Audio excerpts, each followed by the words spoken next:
Not everyone can afford to part with hundreds or thousands of dollars a month to fund a brokerage account or retirement plan. Many people live on a tight budget with little wiggle room outside of their essential monthly expenses. If you're dealing with limited investment funds, worry not, you can still do very well for yourself in the stock market. Here are a few things you may want to do to put your money to good use. It used to be the case that if a specific company was out of reach because its share price was too high, you'd have to find a different investment. Nowadays, many brokerages allow you to buy fractional shares, which open the door to more opportunity. Investing apps make it easy for beginners. Here's how I started. Start your investing resolutions off right with this classic stock bundle. As the name implies, fractional shares let you buy a piece of a share of stock. As of this writing, Amazon, Nasdaq, AMZN, is trading at about $3,182 a share. If you only have $1,000 to invest, you can't buy a whole share of Amazon. However, you can buy a portion of a share and then capitalize on it the same way you would if you own a whole share. When funds are limited, it's important to avoid hefty investment fees that eat away at your returns. That's why index funds may be a good solution to explore, especially for your 401k, which won't let you invest in individual stocks. Index funds are passively managed funds that aim to track the performance of their associated market indexes. An SP 500 index fund, for example, will aim to match the performance of that same index, which means that when the broad market does well, so will you.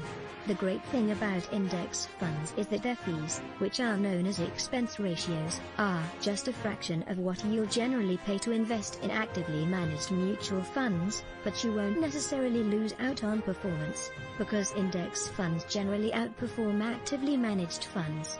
Another great thing about index funds is that they offer instant diversification. It's hard to assemble a wide range of investments on a budget, but index funds make that a lot easier. The great thing about dividend stocks is that they can generate ongoing revenue for your portfolio even when the broader market underperforms. A company with a solid history of paying dividend stocks is likely to continue doing so even when its stock price drops or market conditions decline. On the whole, those dividends can then be used for whatever purpose you want, extra income, or additional funds you can reinvest.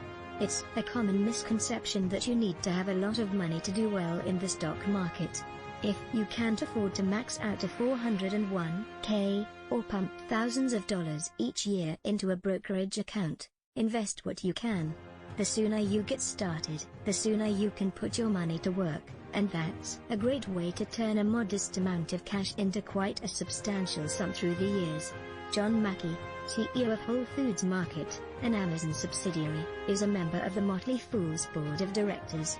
Mary Bachman owns shares of Amazon. The Motley Fool owns shares of and recommends Amazon and recommends the following options: long January 2022 $1,920 calls on Amazon, and short January 2022 $1,940 calls on Amazon. The Motley Fool has a disclosure policy.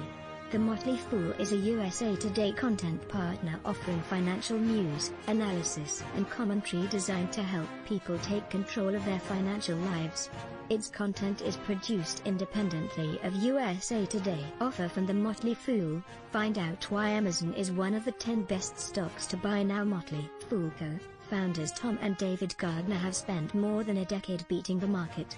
After all, the newsletter they have run for over a decade, Motley Fool Stock Advisor, has tripled the market.